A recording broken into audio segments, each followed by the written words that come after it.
Olá, vocês que nos acompanham no canal História Sem Fronteiras. Hoje nós vamos falar um pouquinho sobre os povos incas, tá? Povos aqui da América do Sul, são os chamados povos pré-colombianos, uma civilização gigantesca, com uma história muito bacana, né? Ali por volta do século XII até o século XV, XVI, com a chegada dos europeus, mas que dominou uma vasta região aqui na América do Sul, né? Deixaram um legado histórico-cultural muito amplo. Para deixar bem claro, para a gente começar aqui o nosso mapa, aqui, assim, nós estamos falando de civilização que se localiza na região da América do Sul, deixar bem claro que haviam outros povos aqui, assim, nessa região, povos muito mais antigos, né? Civilizações muito mais antigas, civilização de Tiwanaku, região da Patagônia, região do Atacama, né? Então haviam outras civilizações muito mais primitivas ali, e com o passar, né, a população Xagin, então os Aimarás, né? Aimaras. Então, outras civilizações já habitavam essa região, mas uma maneira de uma política centralizada, na figura de um rei, de um soberano, isso a gente vai ter de maneira mais clara com os incas. E aí, o território inca ele era dividido em quatro partes. A parte norte, né? A parte sul, a parte leste e a parte oeste. E essa era mais ou menos a divisão aí, né, do Império Inca, na parte norte, né? O Xin, Shan, Suyo, né? Na parte sul, Colasuyo, o leste, Antsuyo, e o oeste, o Kuntsuyo, né? Que é essa parte. Mas enfim. Bom, esse povo Inca, né? Ele adoravam, né? A civilização Inca adoravam vários deuses, né? Deuses relacionados aos elementos, né? Da natureza, né? Então, eles tinham um forte laço com esses aspectos religiosos aí, tudo bem?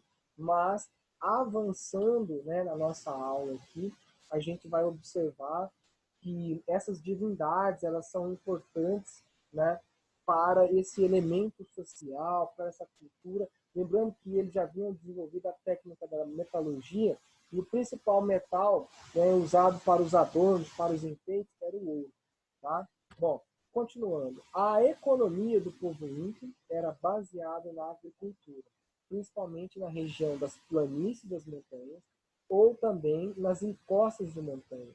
Eles faziam um sistema de aterro, eles faziam recortes, né, nas montanhas e ali faziam um sistema de aterro, e o gelo que derretia da neve acabava irrigando todo aquele território, né, todos aqueles aterros, aqueles terraços, né, para a produção agrícola.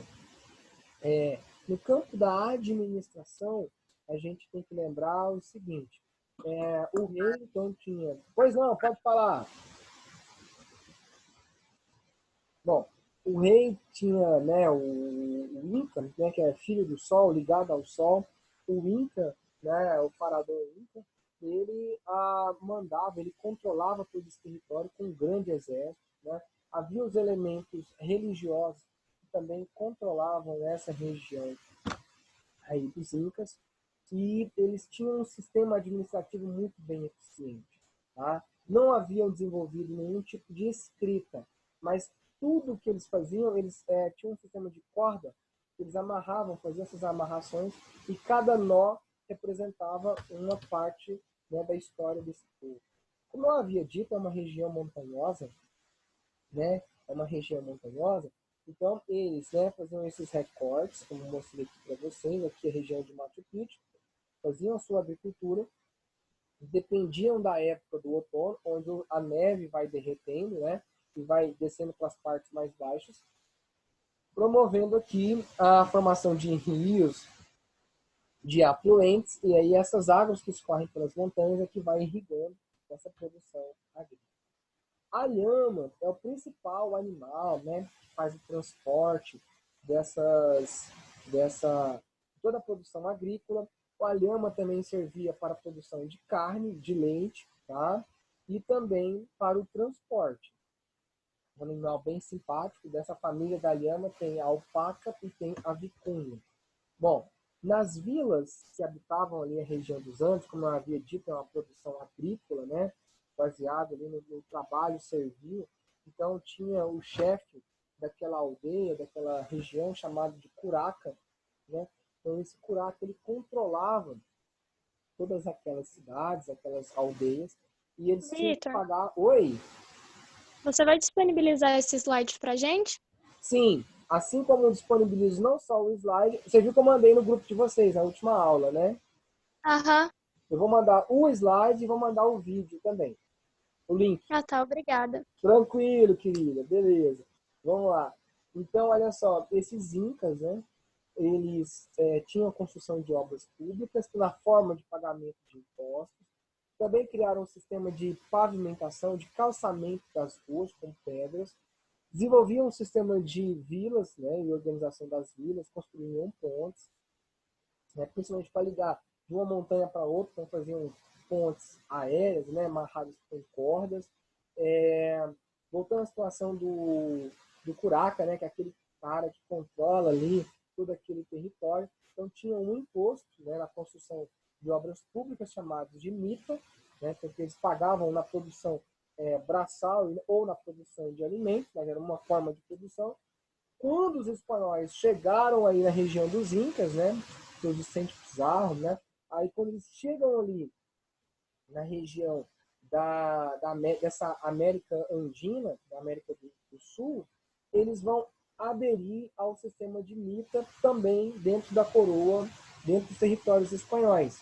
Então, eles vão adaptar a mita na realidade hispano-americana. Tudo bem? Mas no caso aqui, voltando, né, a mita era uma forma de pagamento de impostos, beleza? Pagava-se ali para o curaca, né, que era o chefe daqueles territórios, né, o líder daqueles territórios ali. Tudo bem? Bom, avançando, como eu havia dito, né, o Inca, o sacerdote, ele é visto, né, como a figura, o filho do sol aqui na Terra, o Sampa Inca, é um dos principais imperadores, né, dos astecas, e eles têm uma ligação com as forças da natureza, com as divindades. Isso é típico da cultura inca.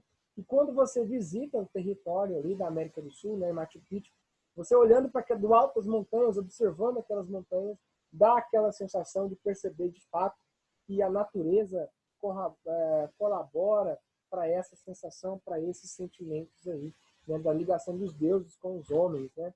Bom, como eu havia dito a vocês, né, nós vamos observar que os elementos fundamentais para a transição, né, do Império tradicional, aí, né, havia algumas formas de organização. Então você tem ali o Micmac, a Iana, né, e Atla, são as organizações administrativas, né, compostas aí por esse Império Inca.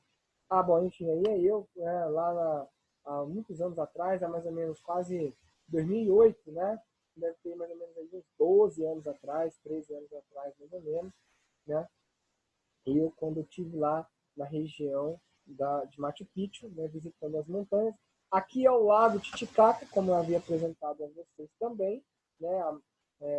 Local onde tem a Ilha do Sol e a Ilha da Lua. Aqui, no caso, eu estou na Ilha do Sol, onde eles faziam sacrifícios humanos, voltando lá a Machu Picchu novamente. Aqui é as montanhas.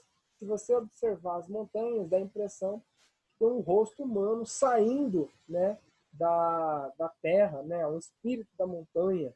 Então, quem estava naquela localidade visualizava isso, imaginava isso, né? Esse espírito da montanha saindo das montanhas aqui. Bom, aqui já no caso é o deserto de sal, usado, né? Era um território, sal era uma moeda de troca também, tá? Em que os povos pagavam os impostos para os incas na região ali sul, né? E leste do Império Inca, tá? Era uma forma de pagamento de imposto. E voltando aqui para nossa aula, para a gente já para finalizar algumas coisas aqui, eu gostaria de deixar bem claro para vocês que o Império Inca ele é marcado assim, ele é marcado por toda essa transformação social, por essa transformação econômica, né, marcado por uma cultura muito forte ligada às divindades, né, a sua localização ali na América do Sul, como é uma região montanhosa, eu tenho uma produção de alimentos muito forte, controlada pelos povos dominados, deixa bem claro isso. Os incas vão dominando os povos vizinhos, e os povos vizinhos tinham que pagar impostos para os incas, né? Por que eles constroem estradas em todo o território, estradas calçadas? Porque eles precisavam mandar as mensagens rapidamente ao imperador. Então, os espanhóis, quando chegaram ao Império Inca, eles vieram por essa região do Pacífico. Então, por isso que eles, quando recebiam as mensagens, foi de maneira bem rápida. Eles tentaram o mais rápido possível resolver essa situação aí, né? Outra coisa que tem que deixar bem claro é que essas redes de estradas facilitavam e muito a comunicação entre eles e a mobilização das tropas incas, né, para ocupar um território ou para mobilizar esse território. Tudo bem? Outra coisa que também vale a pena lembrar, eles não chegaram mais ao sul porque não era tão vantajoso, não havia tanta população ao sul. Você perceber que nós temos a região que vai desde o Equador, pega o Peru, uma parte da Bolívia, tudo bem? Quase toda aqui a região do litoral do Equador, Peru, né? Metade do Chile, tudo bem? Uma parte da Argentina e uma boa parte da Bolívia. É válido lembrar que nesse local a cultura andina ela é muito forte, tá? A cultura andina ela é muito presente nessa sociedade. Então, você está andando em algumas estradas, passeando, né? Quando você faz algum passeio turístico lá, você vai visualizar, né, esse colorido da roupa deles. Vou mostrar mais um aqui, quer ver? Esse colorido da roupa deles, né, é muito típico da região andina. O uso da lhama, né, para tirar a lã, não só da carne, mas a lã é importante para a fabricação de tecidos desse povo aí. Outra coisa que também vale a pena lembrar é essa engenharia de tentar fazer os terraços, né? Olha para você ver. Isso nós vamos visualizar do outro lado do mundo, lá na Ásia, coisa que não era muito comum na Europa, a gente visualiza isso lá na Ásia, né?